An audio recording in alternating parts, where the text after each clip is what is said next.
Ce véhicule fait la fierté d'Hervé. Cet ingénieur en logiciel à la retraite est présent au MagLab depuis son ouverture en octobre 2023. De la conception des plans à la programmation du microcontrôleur, l'homme s'est occupé de tout. L'originalité de sa création, elle est équipée de roues munies de petits cylindres créant des forces dans chaque direction sans tourner. Il y a aussi des capteurs à ultrasons sur les côtés et devant, ce qui lui permet, lorsqu'il rencontre un obstacle, il va se mettre à reculer.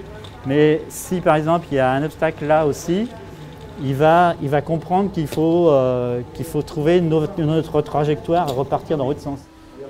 Cet atelier situé dans la maison de l'environnement à Magny-les-Hameaux est un Fab Lab. Comprenez un laboratoire de fabrication où le public utilise des machines-outils contrôlées par ordinateur. Des coupeuses laser, brodeuses numériques ou imprimantes 3D servent à concevoir et fabriquer des objets. Monté par l'association Atlab, ce MagLab permet de réaliser des projets personnels ou collectifs. Ici, chaque nouvel arrivant est formé sur les appareils par les plus anciens, un lieu vecteur de lien social et de partage de connaissances. On monte des ateliers pour les enfants, pour les seniors, pour tous les gens qui sont en rupture numérique. Ça, c'est le but, un des objectifs du Atlab.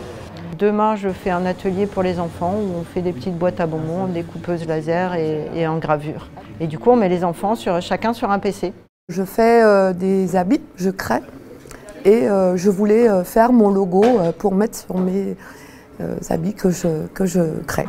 Ça fait fonctionner les neurones et c'est très bien. Les 6 membres du MagLab sont actuellement très impliqués en vue des Jeux Olympiques 2024. Stand de gravure sur bois, vente de supports téléphones personnalisés ou médaillons à l'effigie de l'événement planétaire. L'association Atlab sera présente sur la future fan zone de l'île de loisirs de Saint-Quentin en Yvelines.